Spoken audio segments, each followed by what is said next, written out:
Bible में 40 का number हर जगह दिखाई देता है। यीशु ने 40 दिन रेगिस्तान में बिताए और शैतान ने उन्हें बहकाने की कोशिश की। नूह ने 40 दिन बाढ़ में बिताए। इसराइलियों ने 40 साल तक जंगल में भटकते रहे। मूसा ने 40 दिन माउंट सिनाई पर बिताए।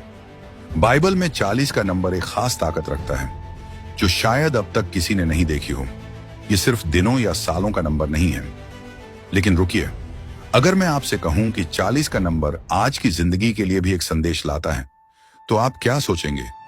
आखिर 40 का नंबर इतनी बार क्यों आता है और इसमें हमारे लिए क्या छुपा संदेश है? चलिए समझते हैं। बाइबल में कुछ नंबरों का खास मतलब होता है। इसे बाइबल न्यूमरोलॉजी कहते हैं। विद्वानों ने बाइबल में आने वाले कुछ खास नंबरों जैसे 3, 7, 12 और 40 का गहराई से अध्ययन किया है। इनमें 40 का नंबर बहुत खास है। ये बदलाव, तैयारी और परमेश्वर की योजना पूरी होने का संकेत देता है। यह नंबर हमारे लिए भी एक तोहफा जैसा है। बाइबल में 40 का नंबर एक खास आध्यात्मिक पल को दिखाता है। यह इतना महत्वपूर्ण है कि यह बाइबल में 150 से ज्यादा बार आता है। जैसे 40 दिन और 40 रात वाली बात 24 बार कही गई है।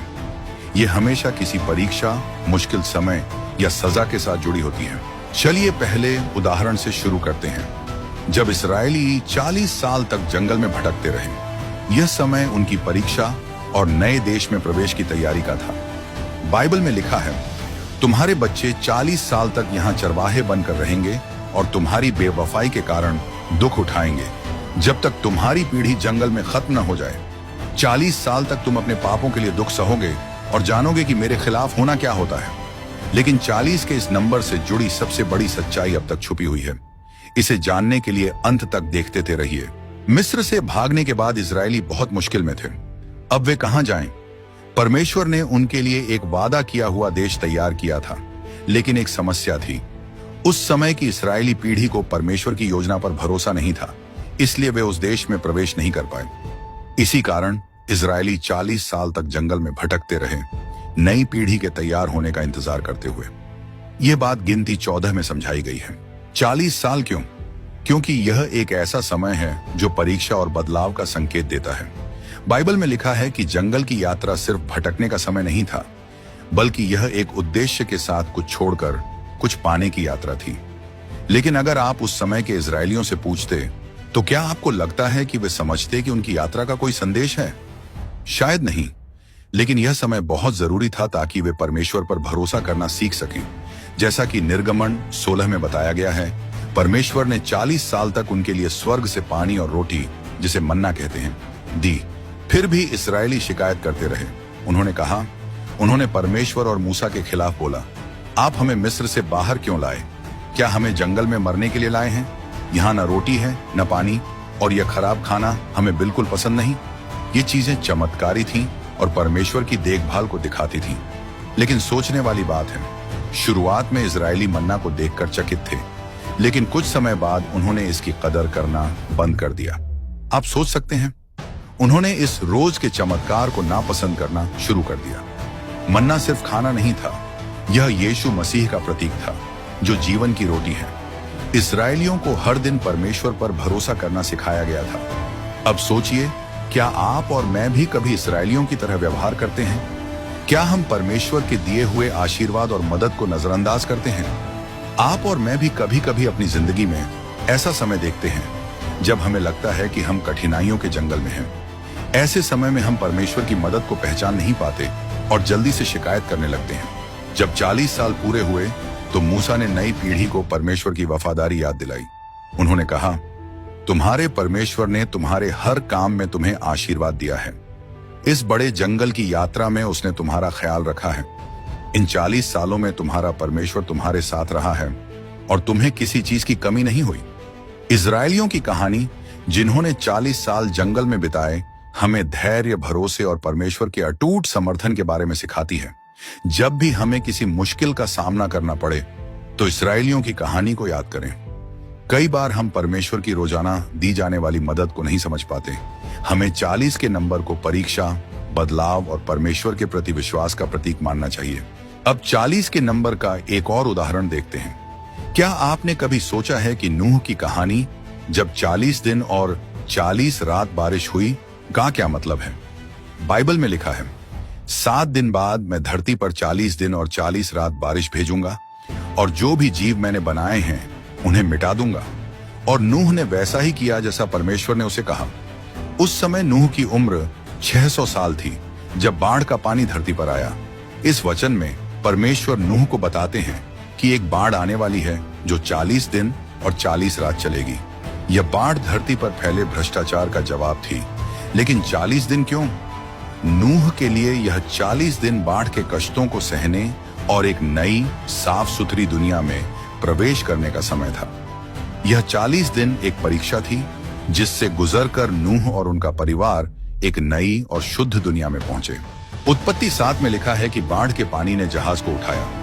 जो पानी दुष्ट लोगों को नष्ट कर रहा था, वही पानी नूह और उसके परिवार को बचा भी रहा था। यह दिखाता है कि परमेश्वर का न्याय और दया दोनों ही काम करते हैं। क्या यह हमें याद नहीं दिलाता कि कई बार जो कठिनाइयां हम सहते हैं वे ही हमें बचाने या हमें ऊपर उठाने का जरिया बनती है? नूह और उसका परिवार 40 दिन और 40 रात पानी पर तैरते रहे। उन्होंने परमेश्वर के न्याय को देखा जो एक भ्रष्ट दुनिया पर था, और उनकी दया को भी महसूस किया जिसने उनकी जान बचाई। नूह ने सिर्फ प्रार्थना और विश्वास ही नहीं किया, बल्कि एक जहाज बनाया, जानवरों को इकट्ठा किया और अपने परिवार के साथ उस पर सवार हुआ। उसका विश्वास सक्रिय, व्यावहारिक और आज्ञाकारी था। नूह के 40 दिन की परीक्षा से हम क्या सीख सकते हैं? भले ही हमें नूह की तरह बड़ी मुश्किलों का सामना करना पड़े, वे हमें बदलने वाले अनुभव हो सकते हैं। बाढ़ के बाद नूह एक नई दुनिया में गए और मानवता को एक नई शुरुआत मिली। जिस तरह नूह बाढ़ से नए होकर निकले, हम भी अपने विश्वास और आज्ञाकारिता से कठिनाइयों से बाहर आकर एक नई शुरुआत कर सकते हैं। अब एक और उदाहरण देखते हैं। निर्गमन 8 बताता है कि मूसा ने 40 दिन और 40 रात माउंट सिनाई पर परमेश्वर के कानून को पाने में बिताए।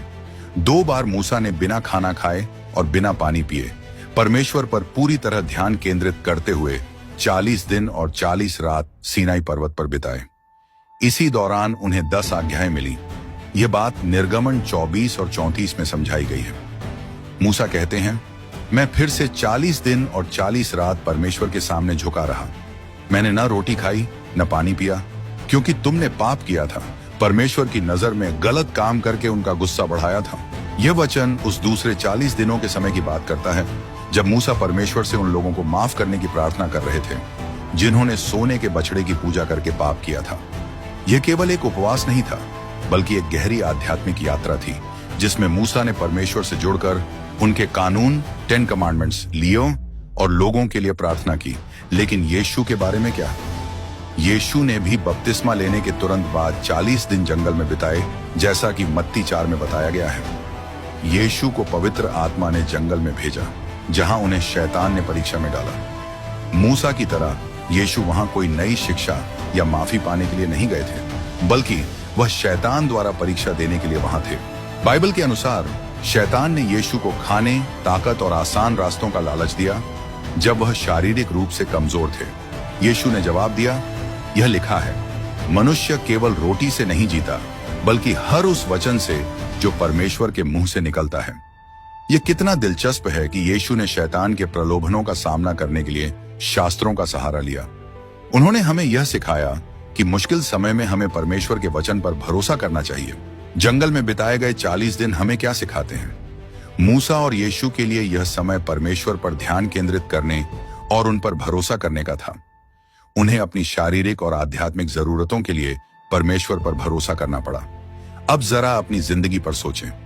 क्या हो सकता है कि हमारी मुश्किलें हमारे लिए 40 दिनों के जंगल जैसी परीक्षा हो, जिसे हमारा विश्वास और हमारा चरित्र मजबूत करने के लिए बनाया गया हो? क्या आपने कभी सोचा है कि यीशु के पुनरुत्थान और स्वर्ग जाने के बीच 40 दिन क्यों थे?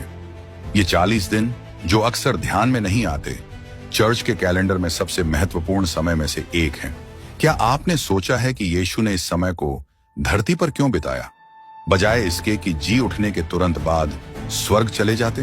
पुनरुत्थान के बाद यीशु आसानी से कुछ चुनिंदा लोगों को दिखाकर उसी दिन स्वर्ग चले जा सकते थे, लेकिन उनके क्रूस पर चढ़ाए जाने के बाद उनके शिष्य निराश और